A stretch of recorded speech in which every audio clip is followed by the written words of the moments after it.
Momento de las entrevistas y nos acompaña a esta hora en el estudio de Ecuador TV el viceministro de Gobierno, Homero Castillo. Viceministro, gracias por acompañarnos. Buenas noches. Muy buenas noches, un gusto compartir con ustedes y con todos quienes nos siguen. ¿Cuál es el balance del gobierno en esta jornada de movilizaciones?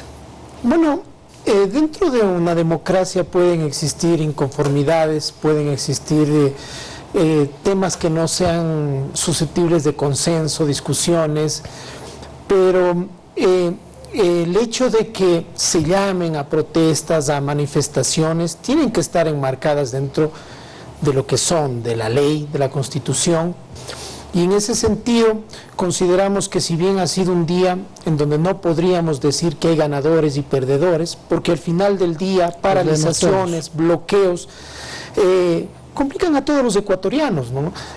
Lamentablemente ningún país del mundo se reactiva con bloqueos de carreteras, con quemas de llantas, con ese tipo de manifestaciones, y más aún cuando ya hay el reporte de que ha habido ecuatorianos que han cometido delitos como intentar cerrar una vía y que han sido puestos a órdenes de las autoridades de justicia, ¿no? Pero al final del día pienso yo que más allá de unos actos vandálicos en el centro de la ciudad de aquí de Quito, el Ecuador ha demostrado que quiere producir, que quiere tranquilidad, que quiere con optimismo verle de manera diferente a este cambio que se está dando en el Ecuador. A esta hora, ¿las vías de todo el país están completamente habilitadas? Prácticamente todas las vías están normal.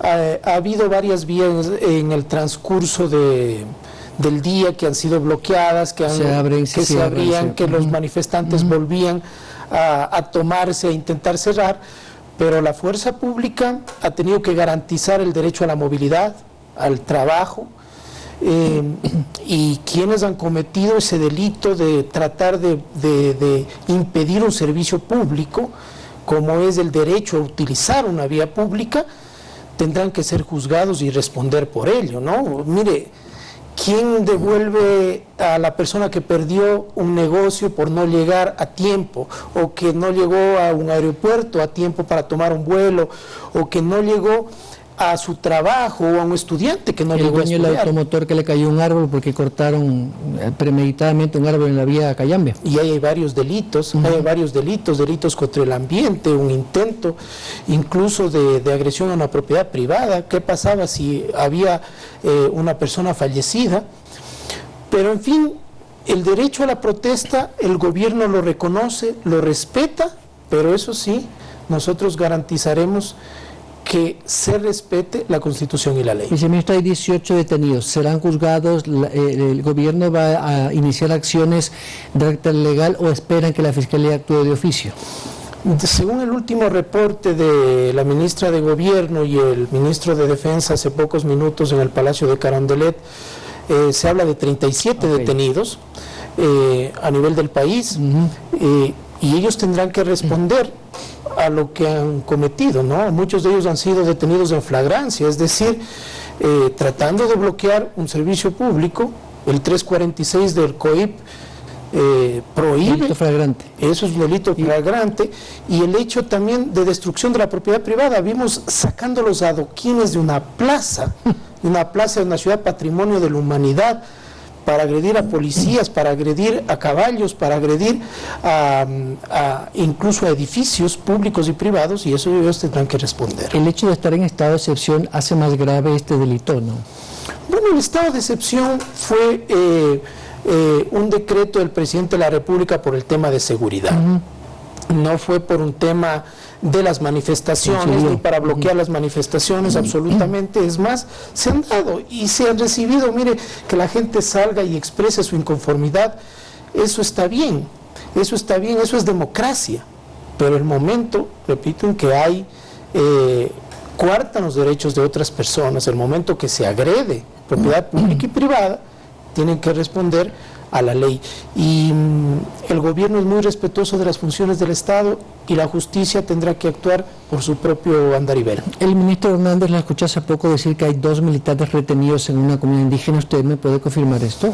Es algo que también lo escuché, me imagino que es al norte de la ciudad de Quito, y sé que están a buen recaudo y esperemos que en las próximas horas sean liberados. Esto no se puede tener un inicio de una acción judicial o prejudicial por intento de secuestro o secuestro. Bueno, nadie puede retener a nadie contra su voluntad, ¿no? Y esperemos que sean liberados lo más pronto posible para no tener que responder a la justicia. Viceministro, ¿sigue abierta la puerta del diálogo con la CONAIE? Mire, con todos los sectores. El diálogo es una herramienta inagotable dentro de un gobierno como el gobierno del presidente Guillermo Lasso. Si bien es cierto, todo este tema que ha generado, si los conflictos, tiene que ser juzgado con imparcialidad, con coherencia y también con buena fe. En estos 4 meses se han generado casi 275,000 puestos de trabajo. Gente que ha ingresado a nómina del IES en 4 meses. Si no van a ayudar estos grupos que quieren entorpecer el desarrollo del país, que se cumpla un plan de gobierno, bueno, permitan que el presidente Guillermo Lasso lo lleve a cabo. Miren lo que podemos hacer en 4 años, si solo en 4 meses se han generado casi 300,000 puestos de trabajo. Ahora vamos por esas leyes que se necesitan, ese marco normativo para generar mayor cantidad de empleo, para atraer inversión. Y hay algo importante que la ciudadanía debe conocer.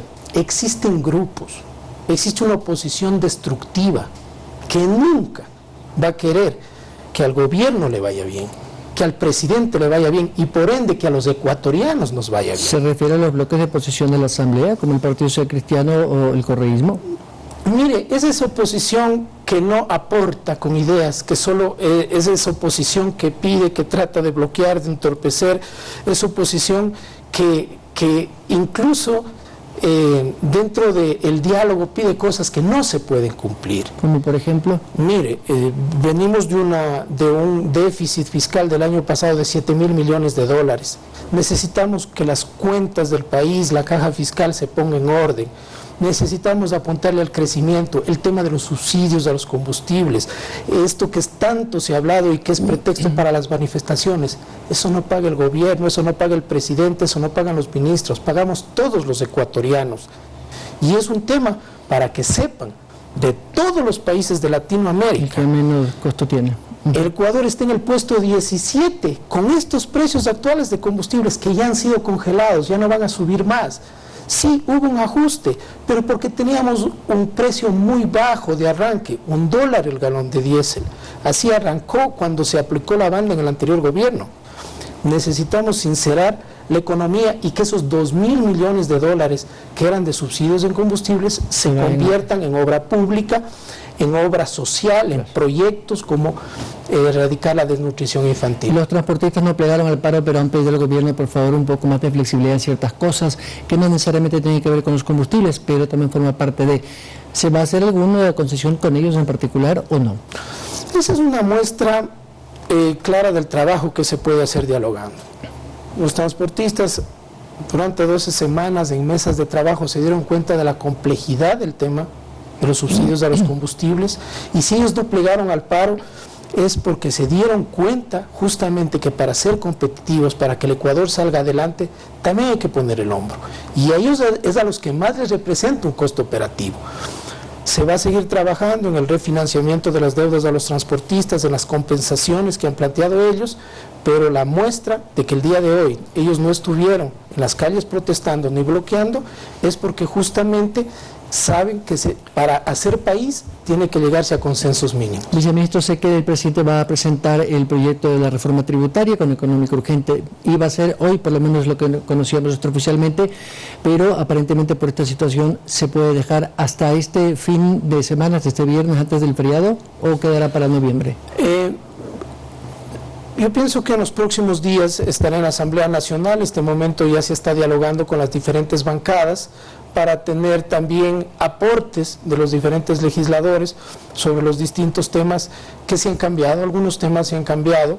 Yo no quisiera adelantarme porque oficialmente, una vez que esté ingresado, se abrirá el proceso de construcción de esa ley que se necesita para generar primero el cubrir esa brecha fiscal para financiar el presupuesto del próximo año y también generar un escenario incluso de incentivos para ciertos sectores. Permítame finalizar con esto, viceministro, le quiero agradecer. ¿Conoce si efectivamente siguen los incidentes en las cárceles, sobre todo en el de Guayaquil? ¿Hay el control de la autoridad penitenciaria o todavía hay incidentes violentos con arma de fuego? Bueno, han habido conatos en algunas cárceles del país, lamentablemente hubo fallecidos nuevamente en la última semana, pero se viene trabajando arduamente desde el gobierno nacional en un comité que lo preside la doctora Bernardo Ordóñez, en donde está el MIES, el SNAI, en donde está los diferentes ministerios, justamente para un tema integral, no solo de control de la violencia en las cárceles, sino apuntar a una verdadera rehabilitación social. ¿Cambio de la legislación quizá para tener más capacidad del Estado para controlar las cárceles o no? Va desde varios ámbitos, no solo desde el tema legislación, el marco legal, sino también el tema físico, ¿no? Le comento que desde el Ministerio de Gobierno hemos hecho, por ejemplo, acciones para conseguir hasta iluminación a los exteriores e interiores de los centros de rehabilitación social para tener ese control, justamente para que no ingresen armas.